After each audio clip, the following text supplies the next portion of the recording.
The best propaganda money can buy. In Chapter 5, we elaborated upon some of the popular myths and distortions promulgated by the federal government and by law enforcement to scare Americans into supporting marijuana prohibition. Whether it is the alleged gateway theory or claims regarding pot's supposed association with psychotic behavior, the collective impact of these falsehoods has been and continues to be highly damaging to marijuana law reform efforts. In the mid-1990s, anti-marijuana zealots in the U.S. government, led by a former Army general, demanded even greater resources to assist in their efforts to lie to the public.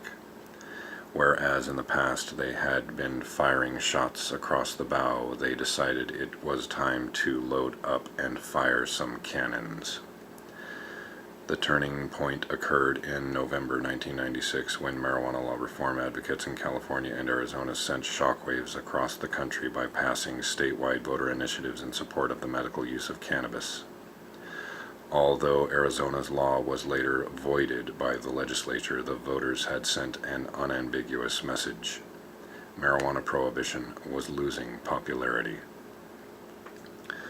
In Washington, D.C., it was clear to federal bureaucrats that the public no longer considered marijuana policy reform a fringe issue. Rather, it had demonstrated the potential to garner widespread voter support. And one could only assume, given the changing demographics of the country, that the public's support for more liberal marijuana laws would continue to grow. That is, unless the drug czar's office intervened. Just 9 days after the 1996 election, Clinton administration drug czar, retired General Barry McCaffrey, convened a meeting of about 40 anti-drug leaders in Washington. Invitees to the meeting included various staffers from the ONDCP and the DEA, as well as leaders from the Partnership for a Drug-Free America, PDFA, a nonprofit agency that had to that point coordinated the sole anti-drug advertising campaign in the country. Think This Is Your Brain on Drugs.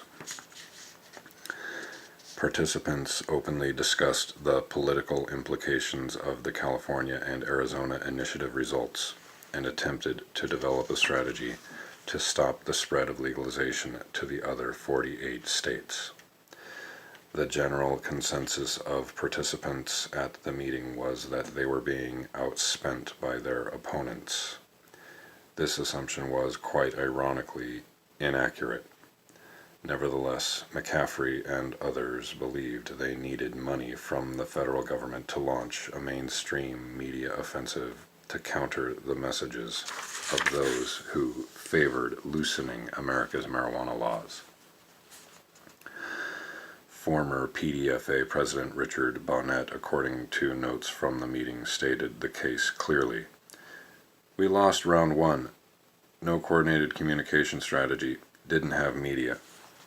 Another PDFA representative commented that initiating a high-profile media campaign would require an estimated $175 million, a total far larger than their organization possessed, and that they should ask for the federal government to pay for it. Not surprisingly, members of Congress agreed. McCaffrey and his brethren found that congressional leaders were eager to continue the culture war against marijuana users. In 1998, federal legislators enacted the Drug-Free Media Campaign Act, creating what would eventually become the National Youth Anti-Drug Media Campaign. Improving upon the initial $175 million annual funding request from PDFA, the act authorized $195 million a year for 5 years. Congress eventually provided the drug czar with $930 million of that potential $975 million amount. In the 6 years that followed, Congress allocated some $600 million more in funding. The vast majority of this money was used to produce and air public service announcements demonizing marijuana use. But the feds weren't always overt in their anti-marijuana messaging. Far from it. During the height of the federal government's anti-pot advertising campaign, the drug czar's office engaged in a unique and insidious method of disseminating their propaganda, a method that was made possible because the original congressional legislation mandated television networks to sell ad time for anti-drug ads at half their normal price. When the networks balked at this money-losing proposition, the drug czar's office proposed an ingenious alternative. The networks could receive credit if they incorporated anti-drug messages into the scripts of popular television shows. The networks took the drug czar's office up on the offer, clandestinely incorporating government-approved anti-pot themes on shows like ER and Beverly Hills 90210, and saved about $25 million in the process. One participant in the scheme acknowledged script changes would be discussed between ONDCP and the show negotiated. Fortunately, following the departure of General McCaffrey in 2001, the acting director of ONDCP, Ed Jurith, killed this quid pro quo arrangement. Predictably, some members of Congress expressed dismay over the demise of this propaganda slush fund. Representative Elijah Cummings, who would later be terribly disappointed by Michael Phelps, admitted that he was pretty comfortable with the arrangement with the networks and found the change upsetting. "I thought it was a creative way," he said, "to send a clear message." Eventually, several academic reviews of the drug czar's media campaign determined that it was at best ineffective.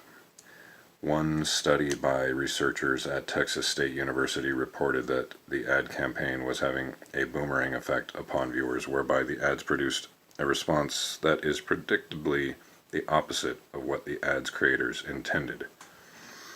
In other words, the campaign was actually encouraging marijuana use by young people. In fact, the more often teens viewed the government's ads, the more likely they were to want to try pot. Ultimately, most members of Congress recognized the National Youth Anti-Drug Media Campaign was, pardon the pun, a bust. While they have not yet eliminated the program altogether, they have quietly and steadily reduced appropriations for the advertising campaign from $180 million for the 2001 fiscal year to $60 million for 2008. But the media campaign certainly had enjoyed a good run. Whether or not it had any beneficial impact on reducing teen marijuana use, the more than $1.5 billion spent between 1998 and 2008 undoubtedly contributed to the anti-marijuana bias that exists in our society.